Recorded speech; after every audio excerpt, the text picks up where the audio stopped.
I'm IWK, and this is Be Your Brand, and I'm coming to you from the wonderful city of Las Vegas.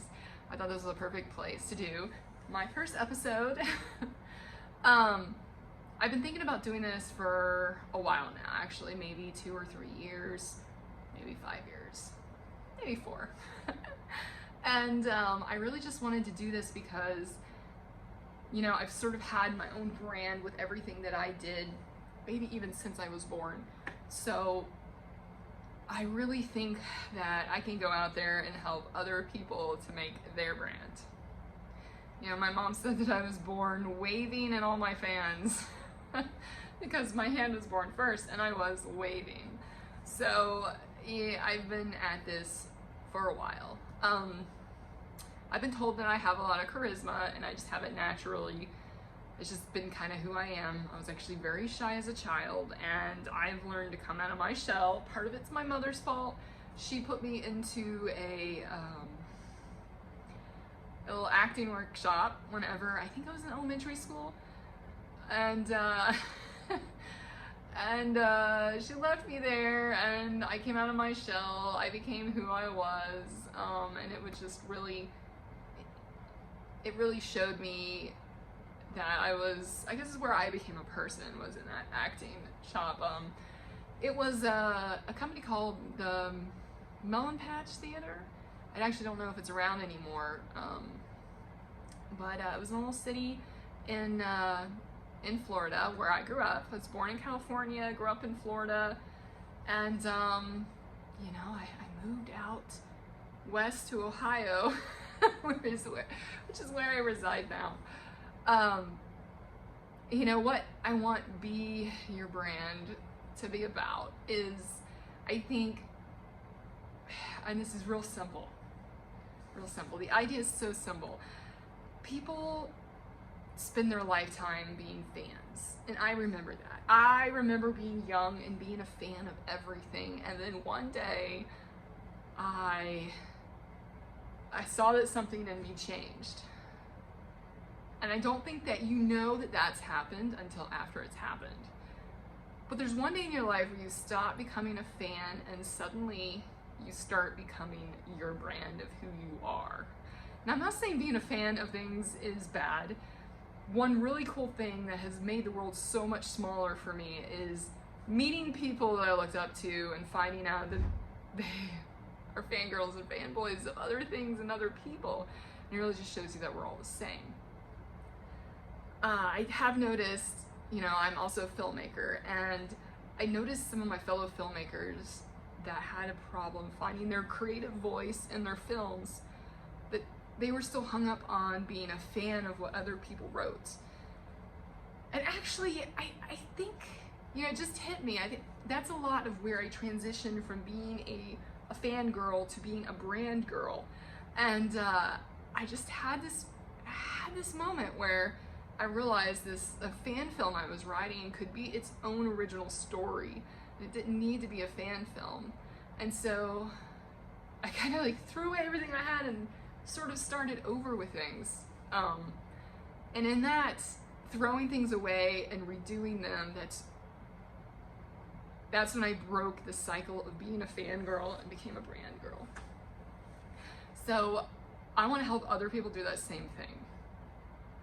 There's a lot of other things I want to, you know, break through in my series about Be Your Brand. I really want to help other people break through creatively. You know, I had a time where I worked with a creative therapist, and there was some paintings I had made a long time ago, and I hadn't painted since. And, you know, they were very symbolic, let's say that. They were, you know, it didn't look like I had any art training or anything, even though I won't give that part away yet. But I went through this creative process where I did something that I didn't want to do, and that seemed really difficult, and it broke me from the rules that I had chosen to live by. And I had to paint in a certain way to do this, and by the end of this session, of this activity that I did that I want to tell you about, all of a sudden I took what I had done and I just went and I painted something, and I hadn't painted anything for maybe 15 years, let's say. And no, it was more like 8. 15 years sounds way more amazing, but no, it was only about like 8 years of time. And didn't even look like it was painted by the same artist. Completely different. There was the me that was struggling to be an artist, struggling to be creative, struggling to be my brand. And there was the new me. There was the me that became this new person. The art was nothing alike.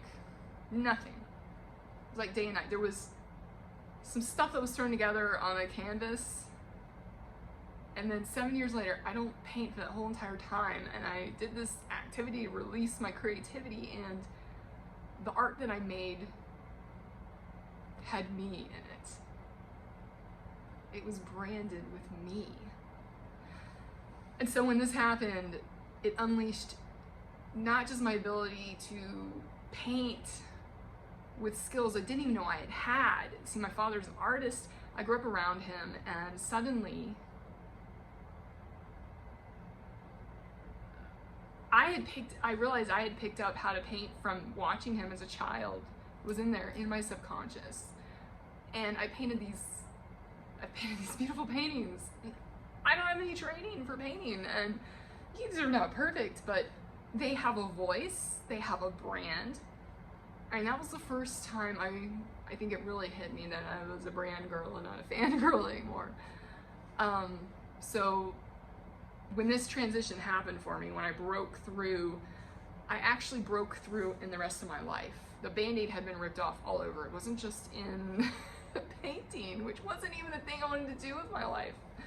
I am an engineer by trade, and I started to notice the walls break down there too. I hadn't just opened up my mind to into creative interpretation. I had opened up my mind to innovation and new ideas. And with that, I was part of a project that I feel like changed a lot of things about the company that I was working for, that I still work for today. And that program, or that project, it changed a lot, and changed a lot of me.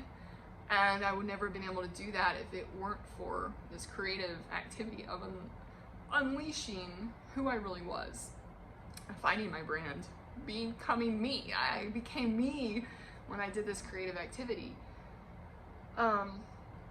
Life-changing.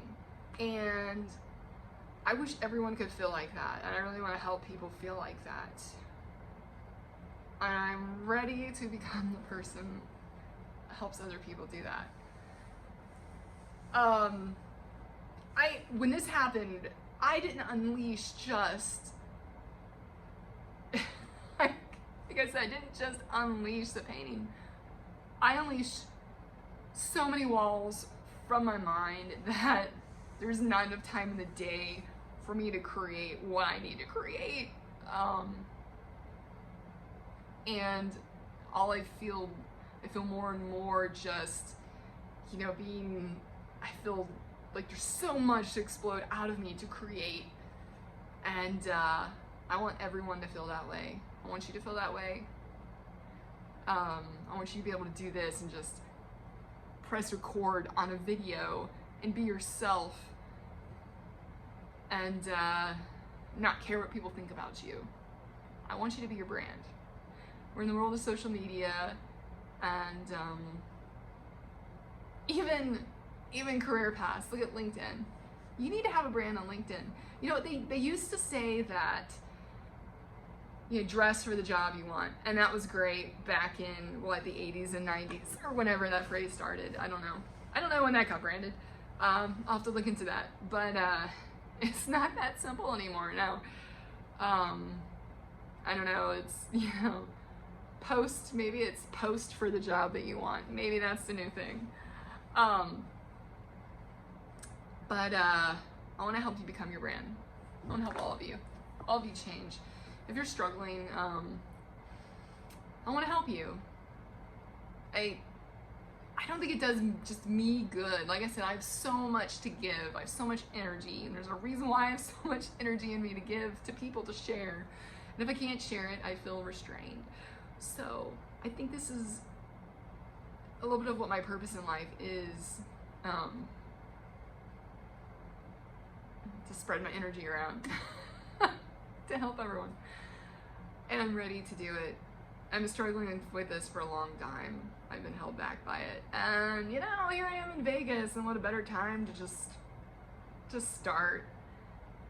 So, keep your eye out. I'm feeling I'm gonna make like 10 videos before I even get home.